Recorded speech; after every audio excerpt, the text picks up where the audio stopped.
Assalamualaikum warahmatullahi wabarakatuh. Kami dari kelompok 1 ingin mempresentasikan bab tentang pelayanan farmasi. Sebelumnya perkenalkan, nama saya Diana Darunagara. Nama saya Yudhya Samidiani. Nama saya Nadia Gisa. Nama saya Dimas Ibu. Nama saya Rizky Agustini. Pelayanan kefarmasian. Menurut Permenkes nomor 35 tahun 2014, standar pelayanan kefarmasian adalah tolak ukur yang dipergunakan sebagai pedoman bagi tenaga kefarmasian dalam menyelenggarakan pelayanan kefarmasian. Sedangkan pelayanan kefarmasian adalah suatu pelayanan langsung dan bertanggung jawab kepada pasien yang berkaitan dengan sediaan farmasi dengan maksud mencapai hasil yang pasti untuk meningkatkan mutu kehidupan pasien. Standar pelayanan kefarmasian di apotik diatur sedemikian rupa yang bertujuan untuk 1. Meningkatkan mutu pelayanan kefarmasian, 2. Menjamin kepastian hukum bagi tenaga kefarmasian, 3. Melindungi pasien dan masyarakat dari penggunaan obat yang tidak rasional dalam rangka keselamatan pasien atau patient safety.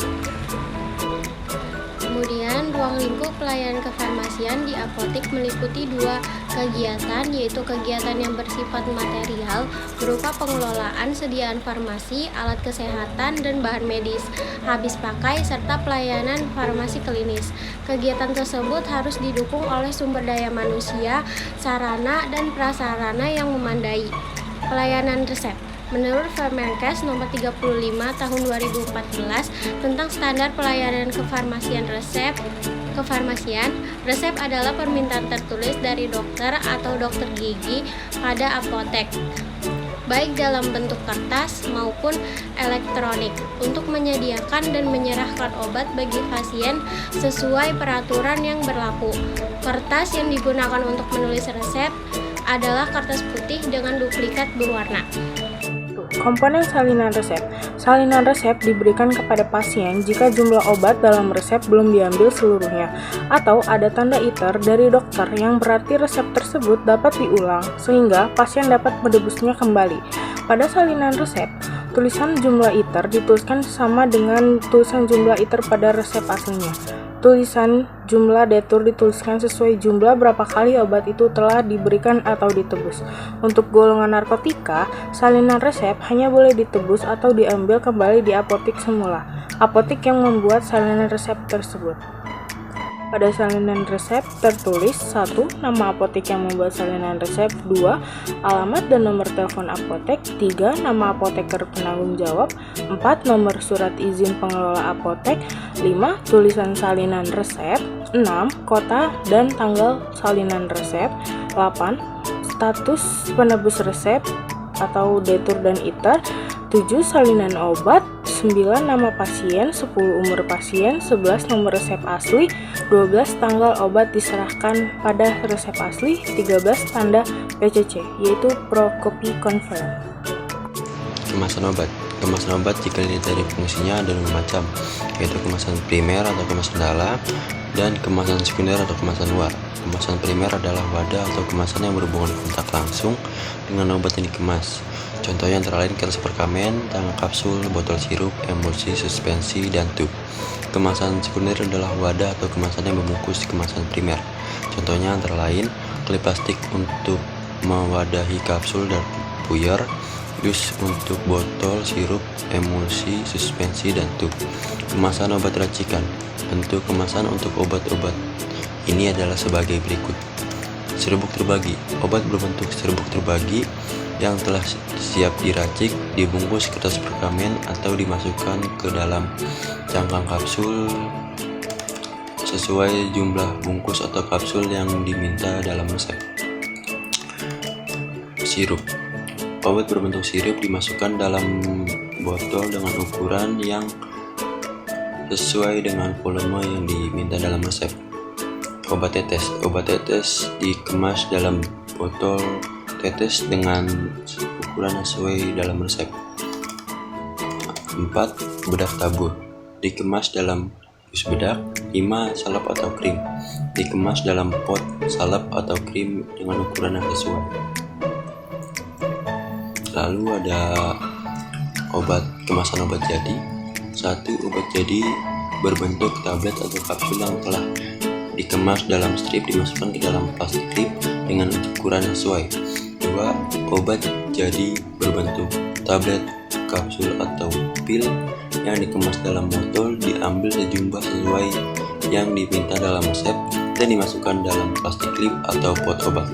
3. Obat berbentuk sirup disediakan dalam botol dan dus aslinya. 4. Obat tetes diserahkan dalam kemasan aslinya. 5. Bedak tabur diserahkan dalam kemasan aslinya. 6. Salep atau krim diserahkan dalam kemasan aslinya. Lalu ada etiket. Etiket berwarna putih digunakan untuk obat dalam yang dipakai per oral atau melalui mulut, masuk ke dalam saluran gastrointestinal. Bentuk sediaan antara lain berupa tablet, kapsul, pil, sirup, emulsi, dan suspensi. 2. Etiket berwarna biru digunakan untuk obat luar yang dipakai secara dermal atau melalui mulut, bukan melalui mulut dan ditelan. Bentuk sediaannya antara lain berupa salep, krim, pasta, bedak, obat tetes mata, hidung, dan telinga, obat kumur, obat suntik, koyo, lotion, suppositoria, ovula, dan injeksi. Label. Jenis label yang lazim dicantumkan pada kemasan obat adalah label tidak boleh diulang tanpa resep dokter dan kocok dahulu. Label yang perlu ditempel pada kemasan obat racikan maupun obat jadi yaitu label tidak boleh diulang tanpa resep dokter atau label NI, merupakan label khusus untuk obat dalam resep dokter yang termasuk golongan obat keras. Label ini digunakan sesuai ketentuan tersebut untuk semua berbentuk sediaan obat dan ditempelkan di bawah etiket. Label kocok dahulu. Label ini digunakan untuk obat dengan bentuk sediaan sirup, emulsi, suspensi, dan lotion. Penempatannya ditempel di bawah etiket dan di atas label NI. Penjualan resep. 1. Petugas pada bagian penerima resep menerima resep dari pasien lalu memeriksa kelengkapan dan keabsahan resep tersebut. 2. Tenaga kefarmasian memeriksa ada atau tidaknya obat dalam persediaan.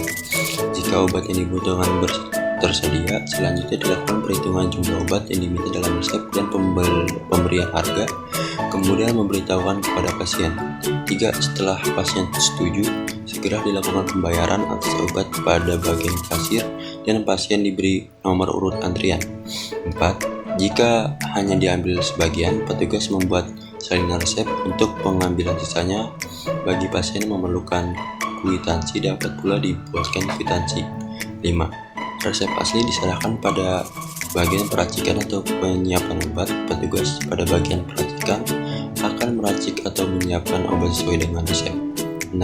Setelah selesai disiapkan, obat dikemas lalu diberi etiket, label, dan label jika perlu. 7. Sebelum obat diberikan kepada pasien, dilakukan pemeriksaan kembali meliputi nomor resep, nama pasien, kebenaran obat, jumlah, dan etiketnya.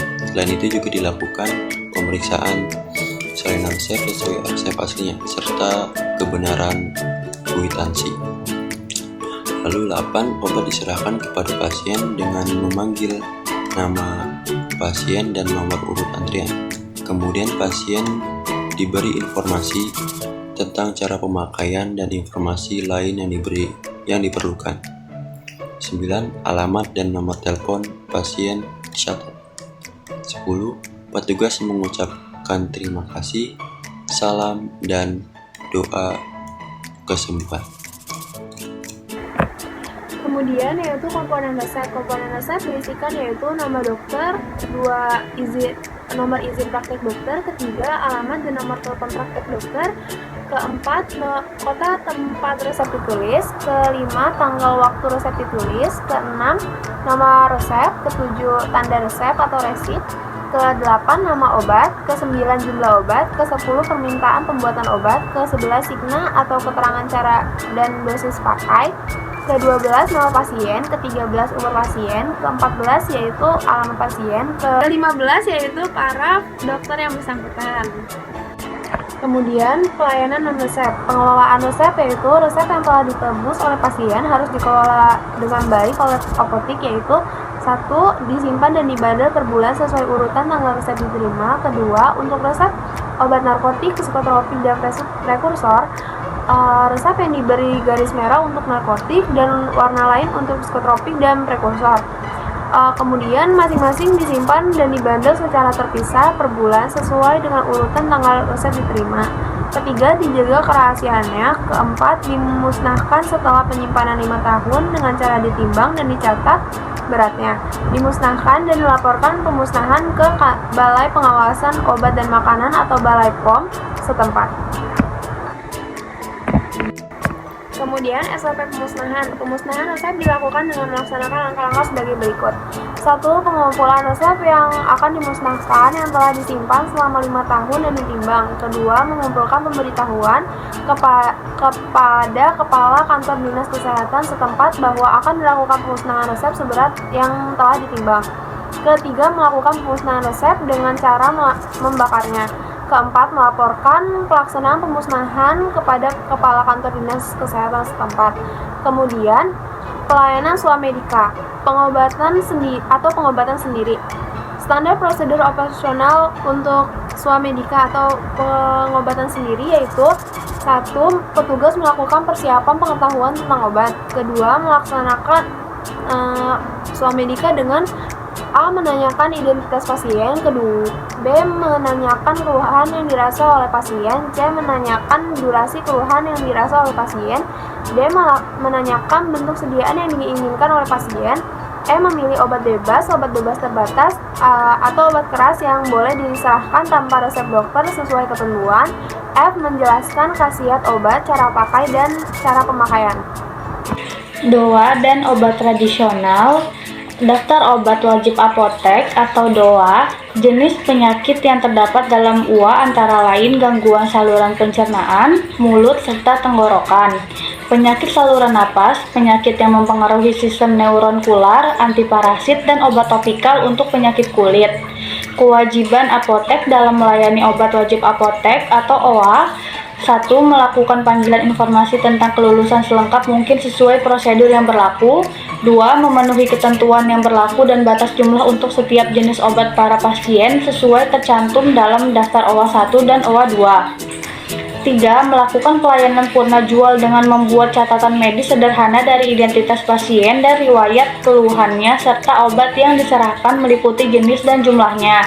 4. Yang memberikan informasi penting tentang dosis, cara dan aturan pakai, cara penyimpanan, kontraindikasi, efek samping, dan hal lain yang perlu diperhatikan oleh pasien. Obat tradisional. Pengertian obat tradisional sesuai Peraturan Menteri Kesehatan Republik Indonesia Nomor 007 Tahun 2012 tentang registrasi obat tradisional adalah bahan atau ramuan bahan yang berupa bahan tumbuhan, bahan hewan, bahan mineral, sediaan sarian atau galenik, atau campuran dari bahan tersebut yang secara turun-temurun telah digunakan untuk pengobatan dan dapat diterapkan sesuai dengan norma yang berlaku di masyarakat. Obat tradisional dikelompokkan dalam beberapa jenis, yaitu jamu, obat herbal terstandar, dan fitofarmaka. Obat tradisional yang dapat disediakan di apotek adalah produk yang telah memiliki izin edar dari Badan POM, diproduksi sesuai cara produksi obat tradisional yang baik atau CPOTB, dan produsennya telah memiliki sertifikat CPOTB sesuai dengan bentuk sediaan produk yang diproduksinya. Pelayanan non-resep kosmetika. 1. Kosmetika adalah bahan atau sediaan yang dimaksudkan untuk dijangka pada bagian luar tubuh manusia. 2. Bahan kosmetik adalah bahan atau campuran bahan yang berasal dari alam atau sintetik yang merupakan komponen kosmetika termasuk bahan pewarna, bahan pengawet, dan bahan tabir surya. 3. Bahan pewarna adalah bahan atau campuran bahan yang digunakan untuk memberi atau memperbaiki warna pada kosmetika. 4. Bahan pengawet adalah bahan atau campuran bahan yang digunakan untuk mencegah kerusakan kosmetika yang disebabkan oleh mikroorganisme. 5. Bahan tabir surya adalah bahan yang digunakan untuk melindungi kulit dari radiasi sinar ultraviolet dengan cara penyerap, memantulkan, atau menghamburkan. Perbekalan kesehatan rumah tangga, PKRT adalah alat bahan atau campuran bahan untuk pemeliharaan dan perawatan kesehatan untuk manusia, pengendali kutu hewan, pemeliharaan rumah tangga, dan tempat-tempat umum. Pelayanan PKRT di apotek sama seperti pelayanan obat non-resep lainnya. Pelanggan dilayani dengan memilihkan produk yang kegunaannya sesuai dengan dibutuhkannya atau memberikan PKRT yang dimintanya sesuai persediaan yang ada di apotek. Pelayanan non-resep, alat kesehatan sesuai Undang-Undang Kesehatan Nomor 36 Tahun 2009 tentang Kesehatan. Alat kesehatan adalah instrumen, aparatus, mesin, dan atau implan yang tidak mengandung obat yang digunakan untuk mencegah, mendiagnosis, menyembuhkan, dan meringankan penyakit, merawat orang sakit, memulihkan kesehatan pada manusia, dan atau membentuk struktur dan memperbaiki fungsi tubuh. Jenis alat kesehatan yang lazim tersedia di apotek antara lain termometer, masker, penampung urin, perban, plester, kapas, alkohol 70%, alat kompres, dan perban untuk keperluan olahraga atau atlet. Beberapa alat kesehatan yang tersedia di apotek-apotek besar adalah kursi roda, tongkat, penyangga tubuh, tensimeter, serta alat pengukur kadar gula darah, kolesterol, dan asam urat. Beberapa jenis alat kesehatan tidak boleh dibeli tanpa resep dokter, misalnya jarum suntik untuk menghindari terjadinya penyalahgunaan oleh orang yang tidak bertanggung jawab. Obat yang akan diserahkan ke pasien sesuai resep dokter ada dua jenis, yaitu obat jadi dan obat racikan. Obat jadi, tahapan dalam menyiapkan obat jadi sesuai resep adalah sebagai berikut. 1. Membaca resep dengan teliti dan memeriksa kelengkapannya. 2. Mengambil obat jadi sejumlah yang diminta dalam resep. 3. Menghitung jumlah obat jadi yang diminta dalam resep. 4. Mengemas obat jadi dalam kemasan yang sesuai dengan bentuk sediaan obat jadi. 5. Penulis etiket dan menempelkannya pada kemasan. 6. Menempel atau menulis label dan menempelkannya pada kemasan. 7. Menyerahkan kepada petugas pemeriksa akhir untuk mencocokkan kesesuaian dengan resep. Obat racikan. Dalam meracik obat dilakukan tahapan sebagai berikut. 1. Membaca resep dengan teliti dan memeriksa kelengkapannya. 2. Memeriksa apakah ada obat atau bahan yang tidak tercampurkan. 3. Melakukan perhitungan jumlah setiap bahan yang harus ditimbang atau diukur. 4. Melakukan perhitungan dosis maksimal untuk tiap-tiap bahan jika ada, terutama untuk pemakaian per oral. 5. Melakukan penimbangan atau pengukuran volume bahan-bahan yang diperlukan berdasarkan hasil perhitungan sebelumnya. 6. Melakukan pembuatan obat racikan sesuai cara pembuatan yang benar. 7. Melakukan pengemasan obat racikan ke dalam kemasan yang sesuai. 8. Melakukan penulisan etiket dan menempelkannya dengan rapi pada kemasan. 9. Menempel label, kocok dahulu jika racikan berupa cairan yang tidak mengandung H2O2. 10. Melakukan penempelan label tidak boleh diulang tanpa resep dokter, di bawah label kocok dahulu jika perlu. 11. Menyerahkan obat racikan yang telah selesai disiapkan kepada petugas pengecekan terakhir atau akhir. Sekian dari kami, kurang lebih yang mohon maaf. Wassalamualaikum warahmatullahi wabarakatuh.